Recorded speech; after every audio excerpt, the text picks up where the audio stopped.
a chaotic cooking game where the customer is always right. This is PlateUp, and if you mess up once, you won't just get fired, but your entire restaurant will be shut down. And believe it or not, PlateUp was always destined to live in the shadow of its biggest competitor, Overcooked. It came out first, looks more polished, and basically defined the cooking game genre. So on paper, PlateUp shouldn't have stood a chance. Yet, it survived. And not only that, but exploded. So let me break down what PlateUp actually does better, what makes it stand out, and whether or not it's worth your time. At its core, PlateUp is a chaotic cooking game. You and your friends take orders, prep dishes, and serve customers, all within a constrained time limit. Basically, work a minimum wage job without people yelling at you on a daily basis. But I'll admit, it looks a little unfinished. Kind of like a game you'd see on sale, add it to your wishlist, and then completely forget about it. Steam sees dozens of these types of indie games released every single day. Most disappear. Some get little attention, but unless the game's either insanely polished or absurdly unique, it's safe to say it won't get far. And PlateUp had neither of those things. But still, it was a massive success. Which doesn't make sense, because statistically, it shouldn't have worked. But the developers did something a little special. Like an idiot playing an RPG, me, the developers put every single point into chaotic, multiplayer fun. PlateUp focused on feeling. With its gameplay, it captured famous cooking shows that you watched growing up. It leaned fully into that. Chaos with high stakes. The panic and energy that your friends feel is infectious. It also didn't hurt that this was backed by Yogscast Games. That name might have just sent some of you into a blast from the past. They were massive.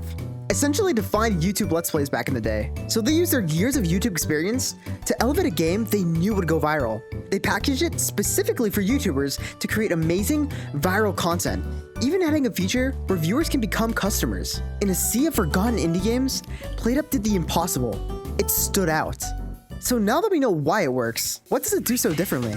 The big difference between PlateUp and its competitors is that it's packaged as a roguelike. Roguelikes are notorious for their endless replayability, and this shines perfectly here. Every restaurant starts off at a single star, and your goal is to reach 5 stars. You accomplish this by going through a daily routine of serving customers, and at the end of it, unlocking vouchers to buy upgrades. This mechanic is PlateUp's foundation. It allows you to fully customize your restaurant to your liking. Upgrade or move your dishwashers, tables, or even stoves. You aren't limited at all. So if the layout feels too claustrophobic or even open, move everything. And for those of you who adore optimizing games and min-maxing strategies, you can definitely do that here. Like, look at this. It's completely automatic.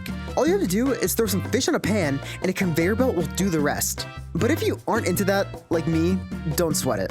You can easily beat runs without doing that much. And honestly, that's refreshing. This game rewards every type of playstyle that you could possibly want, even if you're playing alone. But if the cooking doesn't interest you, you can be a waiter, run around, take orders, and get spit on. I am not even kidding. The customers are pigs. No matter what they eat, weird sticky substances will suddenly appear on the floor and slow you down. It's designed to make you fail. Remember when I mentioned this game has super high stake gameplay? Well, if you fail to serve customers before their patience runs out, you will lose your entire restaurant and have to start all over. All of this wraps up the roguelike theme perfectly. But if you're still on the fence, especially because of the minimalist art style, let me assure you, there's actually a shockingly smart reason for it. The devs weren't just lazy. Instead, they wanted it to be accessible, especially for modders. I mean, after all, some of the biggest games owe their longevity to mods. From Minecraft's endless creativity, Terraria's brutal Calamity mod, to Baldur's Gate 3's, let's just say, imaginative works. Anyways, PlateUp's art style allows players to easily create and integrate their own content, whether it's new dishes, upgraded appliances, or just quality of life improvements. The modding scene straps PlateUp with rocket engines and shoots it into the stratosphere of entertainment. And that's really the secret ingredient behind PlateUp's longevity. It's the community. Look, I know, we've been comparing it to Overcooked a lot, so I promise this is the last time. But Overcooked has a story mode, and once you beat it, that's pretty much it. Unless you want to replay the same levels again, get ready to pay tons for other DLC. And DLC is the only way you can get new content and food to make. PlateUp, on the other hand, does the complete opposite. You buy the game once, and it's super easy to open up the Steam Workshop and quickly install game-changing mods or just more content in general with a click of a single button. Tacos, boba, ramen, sushi, you love eating it? It probably exists. And it doesn't even stop at food. You can customize your character with cosmetics, extend party sizes to more than 4 players, and even completely change how the game works if you want to spice some things up. And on top of the community content, the developers still push for seasonal updates. Halloween events are just one thing, but they also added a cozy Christmas theme, and along with both of them, new mechanics, decorations, and more things to cook. This is updated more than some live service games. It helps keep players invested and gives them something fresh every single time they jump in. The combination of roguelike mechanics, unpredictable team dynamics, and endless mod support means no two runs will ever feel the same. I usually try to justify my game purchases with one rule: $1 equals 1 hour of gameplay. And honestly, PlateUp beats that easily, especially if you play with friends. That being said, the base price can feel a bit steep when it's not on sale. I personally wouldn't drop $20 on it, unless I was sure I had a group lined up. But do you know how hard it is to even get my friends to buy a $4 game? A $20 one is completely out of the realm of possibility. And I have a feeling there are tons of friend groups like that.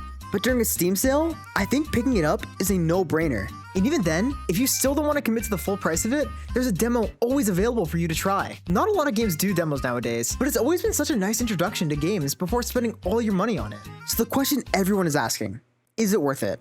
If you like chaotic party games, love optimizing strategies, or just want something fresh to play with your friends that isn't another shooter, then yes, I'd absolutely recommend it. PlateUp is one of the most unexpectedly addicting games I've played in years. It's cooking meets roguelike, but somehow more flexible, more rewarding, and way more fun with friends. If you want some other games to check out, I made a list perfect for everyone.